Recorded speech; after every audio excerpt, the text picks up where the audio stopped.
Hi friend, आज आपण बनवणार आहोत बेसन वडी चविष्ट मऊ आणि खुसखुशीत अशा प्रकारे एक बाउलमध्ये आपल्याला 1 कप बेसन पीठ घ्यायचं आहे आणि त्याच्यात थोडं थोडं तूप टाकायचं आहे।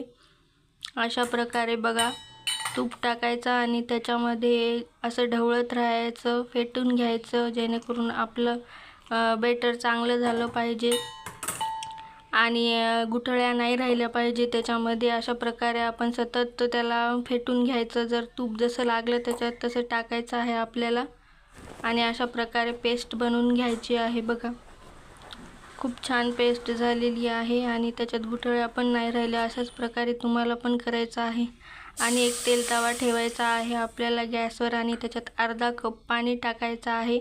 गॅस फुल करायचा आहे आणि त्याच्यामध्ये 1 कप साखर टाकायची। आपल्याला गॅस मीडियम ठेवायचा आहे आणि अशा प्रकारे एकतार होईपर्यंत आपल्याला पाक तयार करून घ्यायचा आहे आणि अशा प्रकारे त्याच्यामध्ये आपल्याला हे बेसन पीठ टाकून घ्यायचं आणि सतत ढवळत राहायचं जेणेकरून ते चिटकणार पण नाही आणि आपल्या याच्यामध्ये गुठळ्या झाल्या नाही पाहिजे। ही पेस्ट अशा प्रकारे टाकून घ्यायची आणि हे सगळ्यात परफेक्ट रेसिपी आहे। अशा प्रकारे आपण टाकून घ्यायची।